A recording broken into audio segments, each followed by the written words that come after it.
स्वस्थ भारत कार्यक्रम के आज के अंक में आप सभी दर्शकों का स्वागत है। जोहार। आज के कार्यक्रम में हम चर्चा करने वाले हैं कोरोना के नए वेरिएंट ओमिक्रॉन की से सावधानियों के बारे में। कोरोना अपने अलग अलग रूप में हमें विगत 2 वर्षों से तरह तरह से परेशान कर रहा है। पहले अल्फ़ा, फिर डेल्टा प्लस, फिर अब ओमिक्रॉन। और ये इतनी तेज़ी से फैल रहा है कि जब तक हम संभलते तब तक हम कई लोग संक्रमित हो जाते हैं। और ओमिक्रॉन के बारे में बात करें तो ये बहुत तेज़ी से फैल रहा है। इसका संक्रमण इतना तेज़ी से फैल रहा है कि कल जहां हम 400 थे वहीं आज हम 4000 तक पहुंच गए हैं। इससे हम समझ सकते हैं कि इसका संक्रमण कितनी तेज़ी से फैल रहा है। इसलिए ज़रूरत है कि हम सावधान रहें, जागरूक रहें और अपना बचाव करते रहें, क्योंकि हम सभी जानते हैं कि इलाज से अच्छा बचाव होता है। तो चलिए आज के कार्यक्रम में हम ओमिक्रॉन से कैसे बचे, क्या क्या सावधानियां बरतें, ओमिक्रॉन कैसे फैल रहा है, उसका आर वैल्यू क्या है, इन सारी बातों की जानकारी आप तक पहुंचाने का प्रयास करते हैं। इस संबंध में जानकारी देने के लिए आज हमने अपनी स्टूडियो में आमंत्रित किया है छाती रोग विशेषज्ञ डॉक्टर अत्रि गंगोपाध्याय को। डॉक्टर अत्रि, आपका हमारे कार्यक्रम में स्वागत है। जोहार, नमस्कार। सबसे पहले हम बात कर लें कि हमारे देश में अभी ओमिक्रॉन की क्या स्थिति है, यहाँ जो आर वैल्यू है वो क्या है? आर वैल्यू मतलब एक मरीज कितनों को फैला सकता है। जी। जब हम सेकेंड वेव में थे उस समय हमारे देश में आर वैल्यू करीब 1.9 था, यानी 100 मरीज 190 नए मरीजों तक फैला सकते थे। लेकिन अभी ही तीसरा वेव, तीसरा लहर हुए 7 दिन 10 दिन भी नहीं हुए हैं और आर वैल्यू 2.65 है, यानी अभी 100 मरीज 265 नए मरीजों को फैला सकती है। तो ये बता रहा है कि इस बार ये वायरस या ये बीमारी पिछले बार से भी तेज़ी से फैल रहा है। जी जी। तो इससे हमें सचेत होने की ज़रूरत है। जब उसके संक्रमण की गति इतनी तेज़ है तो हमें बचाव उतनी ही तेज़ी से करना चाहिए। जब हम ओमिक्रॉन की जांच की बात करते हैं तो सबसे पहले नाम आ रहा है जीनोम सीक्वेंसिंग का, तो हम इसके बारे में जानना चाहेंगे। जीनोम सीक्वेंसिंग को अगर सीधे भाषा में तोड़ा जाए तो ये इस कीटाणु या इस वायरस का अंदर का कंपोजिशन बताती है। कोई भी कीटाणु में प्रजनन क्षमता जितना तेज होगा उतना ही उसके जीनोम या उसके ढांचे में बदलाव आएगी। जैसे आज से 1 लाख साल पूर्व भी इंसान थे, उनके में और आज के इंसान में जो अंतरें होगी, उसी तरह जो कोरोना वायरस जब शुरू में जैसा था और आज हम लोग जो कोरोना वायरस देख रहे हैं, इन दोनों में अंतर है। जीनोम सीक्वेंसिंग यही अंतर को बताती है कि ये क्या पहले वाली कोरोना वायरस थी या कोई नई ढांचे वाली ओमिक्रॉन वायरस है। लेकिन हाँ, जो RT-PCR जाँच है, ये जीनोम ये हो या जीनोम अलग हो, उसमें पहचान कर लेती है। जी, यानी RT-PCR करवाने से ही हमें पता चल जाता है कि ये संक्रमण हो चुका है।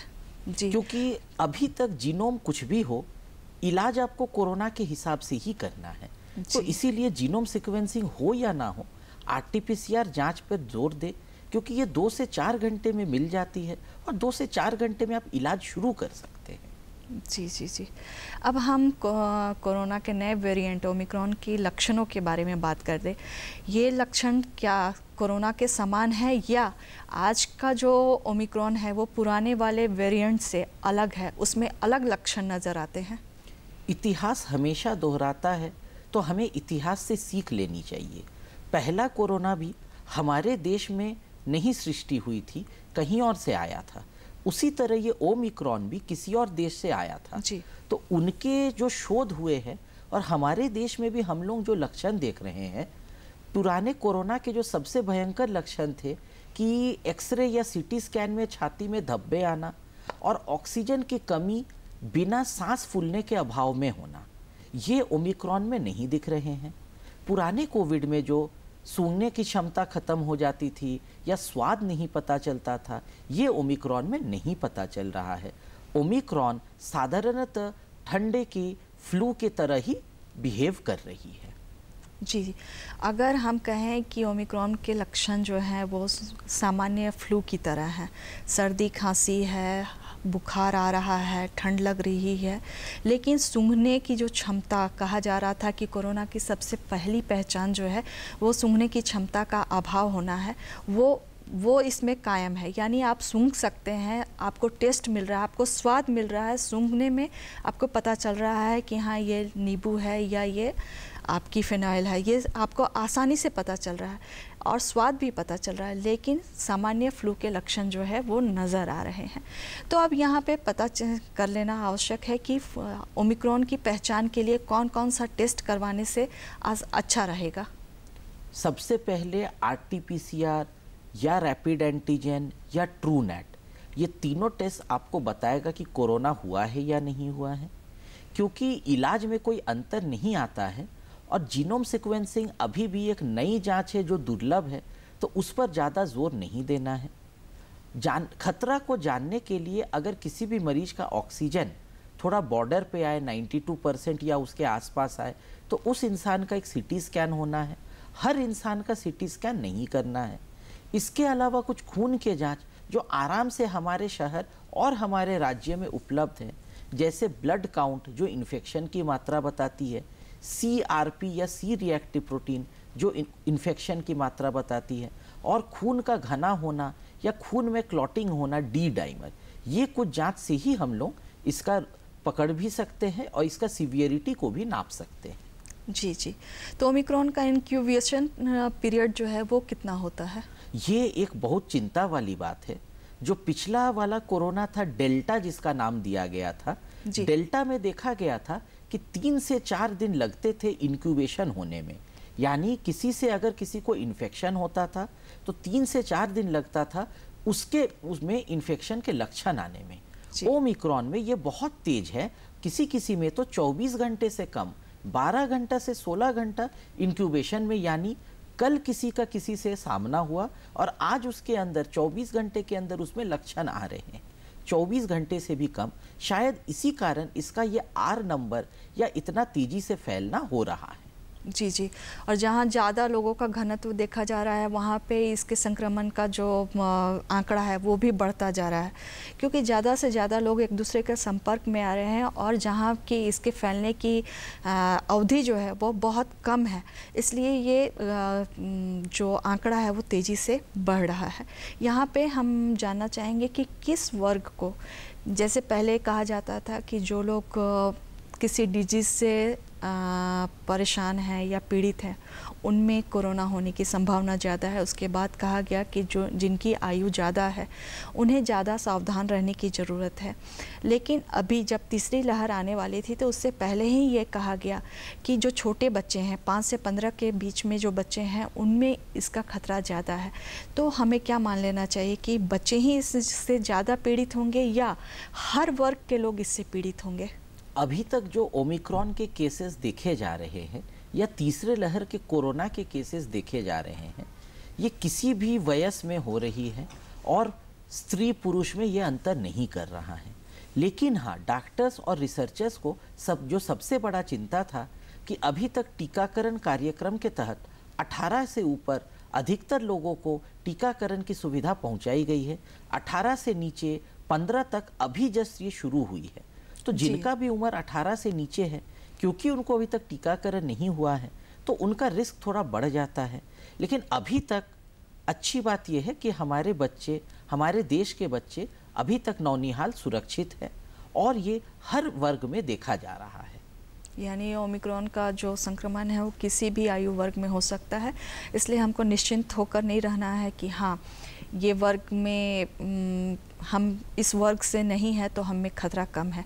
ये किसी भी वर्ग में हो सकता है, किसी को भी हो सकता है, कहीं भी हो सकता है। हमारा सामने वाला शत्रु जो है वो अदृश्य है और बहुत तेज़ी से अपना पांव फैला रहा है, इसलिए ज़रूरी है कि हम जितना हो सके बचाव के जो तरीके हैं उसे अपनाएं। यहाँ पे एक और जो बात होती है वो है, जैसा आपने कहा कि टीकाकरण नहीं हुआ, इसलिए ज़्यादा चिंता था कि छोटे बच्चे जो हैं उनमें इसका अगर संक्रमण देखा गया तो क्या होगा। अभी जो टीकाकरण का कार्यक्रम चलाया जा रहा है और लगभग 47% तक के लोग जो हैं वो 47% तक टीकाकरण हो चुका है, लगभग 47% तक। तो क्या ये टीकाकरण जो है ये इसमें लाभदायक हो सकता है या इसमें सफल है? बहुत लोग ये बोल रहे हैं कि इस बार कोरोना में उतना खतरा नहीं दिख रहा है, यानी उतने गंभीर लोग बीमार नहीं पड़ रहे हैं। इसका एक बहुत बड़ा कारण ये है कि हमने टीकाकरण अभियान को जोर शोर से किया है। जिस तरह से हम लोग हर वर्ग के लोगों को, चाहे वो फ्रंटलाइन वर्कर्स हो या साधारण लोग हो, टीकाकरण पहुंचा रहे हैं। हो सकता है इसी टीकाकरण के कारण अभी तक ये कोरोना की तीसरी लहर उतनी भयानक रूप नहीं ले पाई है। इसीलिए अभी भी इस टीकाकरण के प्रयास को रोकना नहीं है। भले केस फैले, भले लॉकडाउन लगे, लेकिन टीकाकरण चलते रहना चाहिए, क्योंकि शायद इतना बड़ा महामारी के खिलाफ यही हमारा सबसे बड़ा हथियार है, वो है टीकाकरण। टीकाकरण करके कोई केवल अपने आप को नहीं बचा रहा है, बल्कि उसके ज़रिए फैलने की क्षमता को कम कर रहा है, तो वो समाज का मदद कर रहा है। तो अगर कोई सिटीज़न है, टीकाकरण इस समय आपकी नेशनल ड्यूटी है, आपका देश प्रेम बता रहा है कि आप कैसे अपने आप को टीकाकरण कराते हैं या दूसरों को प्रेरित करते हैं टीकाकरण के लिए। जी जी। और जैसा कि देखा जा रहा है कि सरकार की तरफ से अथक प्रयास किया जा रहा है गांव के दूर दराज इलाकों तक, जहां सड़कें भी सही नहीं बनी हैं, वहां भी टीकाकरण का प्रयास किया जा रहा है। टीकाकर्मी जो है वहां पर जाते हैं, घर घर दरवाजे दरवाजे घूमकर आपको टीका लगा रहे हैं। तो इसलिए हमें पीछे नहीं हटना है, हमें आगे बढ़ना है और टीका के दोनों खुराक लेना है और टीकाकरण का पूरा अभियान जो है उसे सफल बनाना है। तभी हम इस बीमारी से, इस संक्रमण से अपने आप को बचा सकते हैं। टीकाकरण तो बहुत बड़े पैमाने पे किया जा रहा है और टीकाकरण जो है इस संक्रमण से हमें बचाने में काफ़ी कारगर भी साबित हो रहा। लेकिन अगर किसी अवस्था में हमारी तबीयत खराब हो जाए और हम इस संक्रमण से संक्रमित हो जाते हैं और हमारी स्थिति ज़्यादा खराब हो जाती है, तो क्या हमारे यहाँ उसके इलाज की पूरी व्यवस्था है? अभी तक ओमिक्रॉन या तीसरी लहर में जो भी मरीज आ रहे हैं, इनमें बहुत कम लोगों को भर्ती की ज़रूरत पड़ रही है।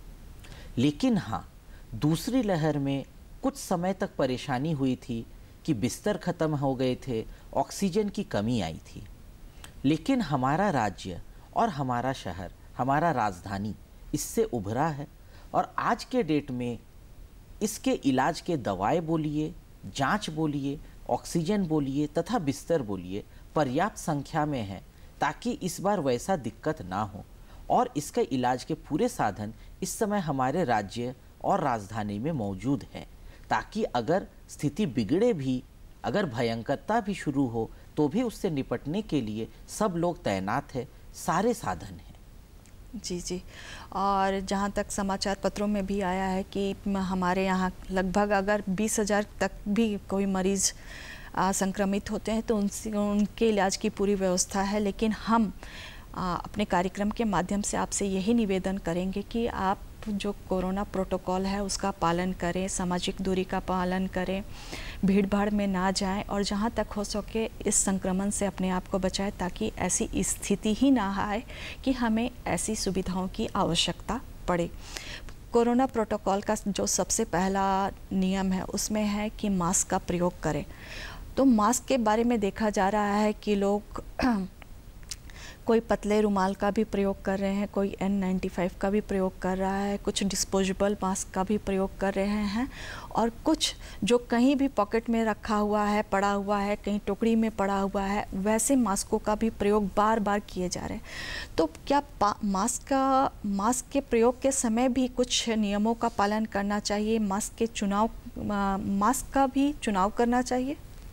जो भी कीटाणु सांस के रास्ते फैलते हैं, अगर आप अपने नाक और मुंह को ढक सके तो वो आप उस कीटाणु को अपने अंदर आने की न्योता ही नहीं देंगे, अवसर ही नहीं देंगे। इसके बाद मास्क अनिवार्य हो जाना चाहिए।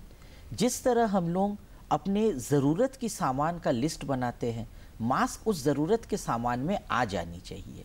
और कुछ कुछ विकसित देशों में, अगर हम जापान का नाम लें, वहाँ कोरोना से पहले भी बाहर में पब्लिक में मास्क पहनने का प्रचलन है।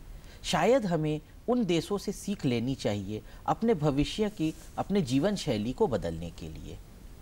कोई भी मास्क कारगर हो सकता है, लेकिन रुमाल, दुपट्टा, गमछा ये मास्क के प्रारूप नहीं होते हैं।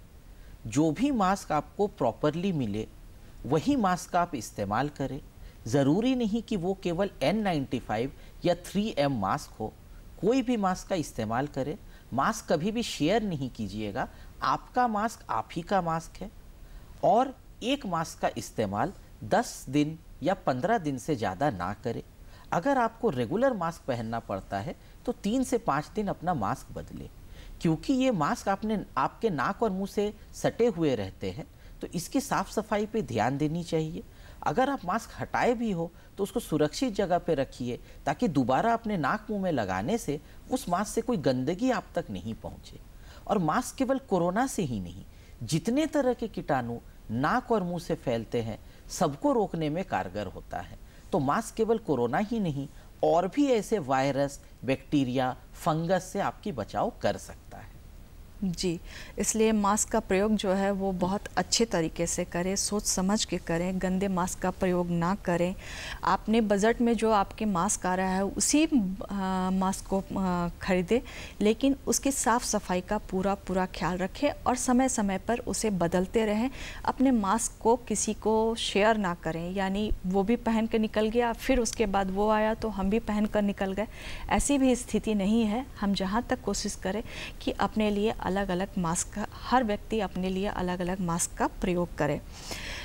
क्या इस संक्रमण से बचाव के लिए खान पान पे ज़्यादा ध्यान देना चाहिए?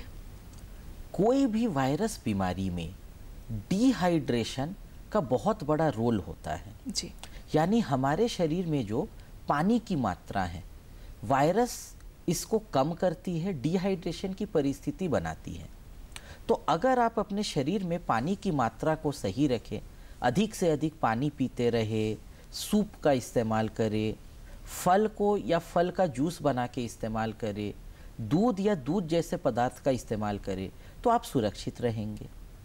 किसी भी इन्फेक्शियस बीमारी, चाहे वो वायरस या बैक्टीरिया हो, उससे लड़ने के लिए शरीर में प्रोटीन की ज़रूरत पड़ती है। तो अगर आप अपने शरीर में प्रोटीन का पर्याप्त मात्रा में बढ़ाएं तो बहुत हद तक या तो आप सुरक्षित रहोगे, और अगर बीमार भी पड़ो तो आप जल्दी ठीक होगे।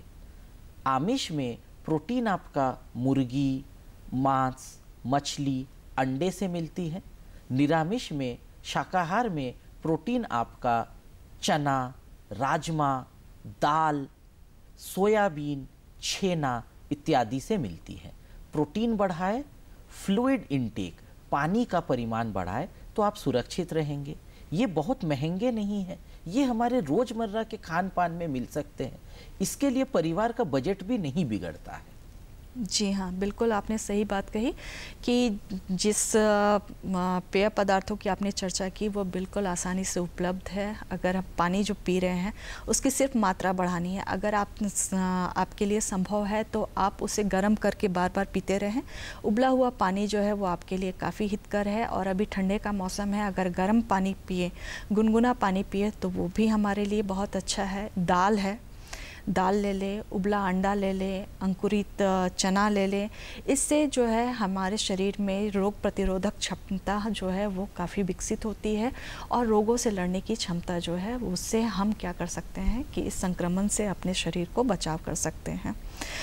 अभी जो है वो सर्दी का मौसम है, कई शहरों में शीतलहर भी चल रहा है, और ऐसे में ओमिक्रॉन भी जो है वो बहुत तेज़ी से बढ़ रहा है। तो शीतलहर और ओमिक्रॉन, शीतलहर में ओमिक्रॉन का खतरा क्या ज़्यादा बढ़ सकता है? शीतलहर भी अपने आप में बहुत अच्छी चीज़ नहीं है, और हमेशा हम लोग देखते हैं कि हर साल शीतलहर के कारण भी मृत्यु या आकस्मिक मृत्यु बढ़ती है। जैसे खून का घना होकर क्लॉट करना, जिससे हृदयाघात या हार्ट अटैक हो सकती है, मस्तिष्क पर आघात या स्ट्रोक, ब्रेन क्लॉट हो सकती है, जो जानलेवा साबित हो सकती है।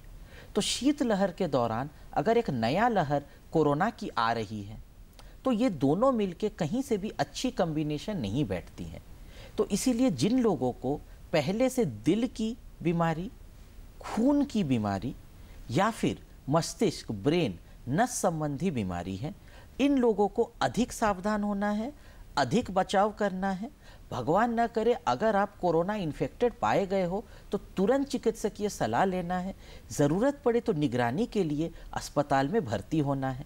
और हमारे राज्य में, जैसे पहले भी मैंने बोला, सरकारी अस्पताल बोले या निजी अस्पताल बोले, इस समय कोरोना का उपचार हर जगह हो रहा है। कोई आपको मना नहीं कर रहा है। हर जगह आपको पर्याप्त सुविधाएं भी मिलेंगी। जी, तो इसलिए ज़्यादा ज़रूरी है कि शीतलहर के समय में हम अपने आप को और भी बचा कर रखें।